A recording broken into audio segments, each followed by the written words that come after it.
আসসালামু আলাইকুম। রাজনীতিকরা হলেন পাবলিক ফিগার, জনগণকে নিয়েই তাদের কাজ কারবার। রাজনীতিকদের কখন থামতে হয় সেটা তাদের জানাটা খুবই জরুরি। আমার 3 যুগের সাংবাদিকতা জীবনে বহু বরেণ্য রাজনৈতিক সান্নিধ্য পেয়েছি। ওইসব নেতাদের বেশিরভাগই আজ আর বেঁচে নেই। যারা রয়েছেন তাদের মধ্যে ডক্টর কামাল হোসেন, তোফায়েল আহমেদ, মঞ্জুরুল হোসেন খান, কর্নেল অলি, কাদের সিদ্দিকী এমন হাতে গোনা কয়েকজন বেঁচে আছেন। এদের মধ্যে বর্তমানে কর্নেল অলি আহমেদ এবং কাদের সিদ্দিকী রাজনীতিতে সক্রিয় এবং কথাবার্তা বলেন। অন্যদের কথাবার্তা তেমন শোনা যায় না। এই 2 বরেণ্য রাজনীতিকে আমি স্নেহধন্য। কোথাও দেখা হলেই কুশল বিনিময়, আশীর্বাদ করেন, কখনো কখনো মাথায়ও হাত বুলিয়ে দেন। কিন্তু এই 2 রাজনীতিকের 5-7 বছর আগের বক্তব্য আর এখনকার বক্তব্য শুনে আমি অবাক হই, কেন এমন হলো? রাজনীতিকরা কি ডিগবাজি দিয়েছেন? এই 2 নেতাকে আমি যেভাবে দেখতে অভ্যস্ত, এখন সেটা তাদের কথাবার্তা মেলাতে পারি না। তাদের কথাবার্তা শুনে মনে হয় মানুষের জীবনে বয়স একটা বড় ফ্যাক্টর। মানুষকে জানতে হয় কখন তাদের থামতে হয়। আমার প্রিয় নেতাদেরকেও উচিত তাদেরকে থামা। বিশেষ করে বঙ্গবীর আব্দুল কাদের সিদ্দিকী হঠাৎ হাসিনা প্রেম এবং কর্নেল অলি আহমেদের হঠাৎ জামাত প্রেম, এটাই আমার মনে হয়েছে। এখানে স্মরণ করা যেতে পারে মুক্তিযুদ্ধের sector commander major Abdul Jalil, তার নেতৃত্বে জাসদ প্রতিষ্ঠিত হয়েছিল। জাসদের প্রতিষ্ঠাতা সভাপতি জলিল শেষ জীবনে এসে রাজনৈতিক দল পরিবর্তন করে বলেছিলেন, আমার জীবনের সবচেয়ে বড় ভুল জাসদের রাজনীতি করা। আমার প্রিয় এই 2 নেতা কর্নেল অলি আহমেদ বীর বিক্রম, বঙ্গবীর আব্দুল কাদের সিদ্দিকী বীর উত্তম, তারাও কি শেষ বয়সে এসে মেজর জলিলের মতনই কিছু করতে যাচ্ছেন? প্রথমে আসা যাক বঙ্গবীর আব্দুল কাদের সিদ্দিকীর কথায়। শেখ মুজিবুর রহমানকে সপরিবারে হত্যার পর বিদ্রোহ করেছিলেন বঙ্গবীর আব্দুল কাদের সিদ্দিকী। শেখ হাসিনা তখন শেখ পিতাকে দেখতে আসেননি, কিন্তু আব্দুল কাদের সিদ্দিকী জীবনের ঝুঁকি নিয়ে প্রতিশোধ নেওয়ার লড়াইয়ে নেমেছিলেন।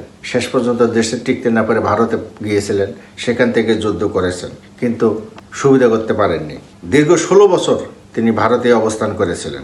1991 সালে তিনি যখন দেশে ফিরে আসেন, তখন তাকে যেভাবে সংবর্ধনা দেওয়া হয়েছে বিমানবন্দরে, সেটা স্মরণাতীত। আবার দেখেছি কাদের সিদ্দিকী শাহবাগে বৃদ্ধ রিক্সাওয়ালাকে রিক্সার সিটে বসিয়ে নিজেই রিক্সা চালিয়ে ভাইরাল হয়েছেন। কাদের সিদ্দিকী শেখ মুজিবুর রহমানকে পিতা হিসেবেই সম্বোধন করতেন। তিনি দেশে ফিরে আওয়ামী লীগে যোগদান করেন। 96 সালে তিনি এমপিও হন। কিন্তু কাদের সিদ্দিকী মুক্ত মনের মানুষ, যার রক্তে কোনো তোয়াজ নীতি নেই, যার কারণে শেখ হাসিনা তাকে অপছন্দ করেন এবং কাদের সিদ্দিকী সংসদ থেকে পদত্যাগ করেন, আওয়ামী লীগ ত্যাগ করেন। অতঃপর 1999 সালের আগস্ট মাসে কৃষক শ্রমিক জনতা লীগ প্রতিষ্ঠা করেন। এই কৃষক শ্রমিক জনতা লীগের সভাপতি কাদের সিদ্দিকী এবং ওই সময় সেক্রেটারি ছিলেন বর্তমানে বিএনপির এমপি ফজলুর রহমান। ওই সময় কাদের সিদ্দিকী এবং কাদের সিদ্দিকীর দলের কয়েকজন মুক্তিযোদ্ধাকে আওয়ামী যুবলীগ কোলে করে নিয়ে বুড়িগঙ্গায় ফেলে দিয়েছিল। কাদের সিদ্দিকীর সম্প্রতির বক্তব্য, আগামী কয়েক মাসের মধ্যে আওয়ামী লীগ রাজনীতিতে আগের পজিশনে ফিরে আসবে, ঘুরে দাঁড়াবে। আওয়ামী লীগ ছাড়া এদেশের মানুষ শান্তিতে থাকতে পারবে না। 12 ফেব্রুয়ারি নির্বাচনের আগে বলেছিলেন, আওয়ামী লীগের অংশগ্রহণ ছাড়া ত্রয়োদশ জাতীয় সংসদ নির্বাচন বিশ্ববাসীর কাছে এবং দেশের মানুষের কাছে গ্রহণযোগ্য হবে না। তিনি আরও বলেছিলেন, আওয়ামী লীগ বর্তমানে নেতৃত্বের কিছু ভুল আছে, তবে এদেশের মানুষ আওয়ামী লীগ পছন্দ করে। আমি যতদিন বাঁচব বঙ্গবন্ধু আর আওয়ামী লীগের হয়েই থাকবো। 2018 সালের ওই রাতের ভোটের নির্বাচনে ডক্টর কামাল হোসেন নেতৃত্বে জাতীয় ঐক্য ফ্রন্ট গঠন করা হয়েছিল। ওই ফ্রন্টের মূল দল ছিলেন বিএনপি। ওই সময় কাদের সিদ্দিকী আওয়ামী লীগকে মুক্তিযুদ্ধের চেতনা ও মর্যাদা ক্ষুণ্ণকারী দল হিসেবে অভিহিত করেছেন এবং শেখ হাসিনার বিরুদ্ধে বিদ্রোহ করে তিনি শেখ হাসিনার সন্ত্রাস, চাঁদাবাজি, দুর্নীতি, অপশাসনের বিরুদ্ধে প্রতিবাদ করে তিনি মতিঝিলের মূল রাস্তায় টানা 2 সপ্তাহ অনশন করেন। ওই অনশন কর্মসূচির সময় আমি প্রতিদিন একবার করে তার ওখানে যেতাম। কাদের সিদ্দিকী শেখ হাসিনাকে ঘৃণা করতেন এবং শেখ হাসিনার নৌকায় বুড়িগঙ্গায় ডুবিয়ে দেবেন এমন ঘোষণাও দিয়েছিলেন। শেখ হাসিনা বাংলাদেশের রাজনীতির জন্য, মুক্তিযুদ্ধের জন্য কলঙ্ক, নানা কথা বলেছিলেন। তারপরেও শেখ হাসিনা তার কাছে খুবই প্রিয়, কারণ কাদের সিদ্দিকী ঢাকার মোহাম্মদপুর থানার বাবর রোডে যে 20-30 নম্বর বাড়িটি 5 কাঠা জমির উপর 3 তলা বাড়িতে থাকেন, সেটা মুক্তিযুদ্ধের সময় পাকিস্তানিদের ছেড়ে দেওয়া বাড়ি। তিনি ওই সময় থেকে অবৈধভাবে দখল করে বাড়িটি নিয়েছিলেন।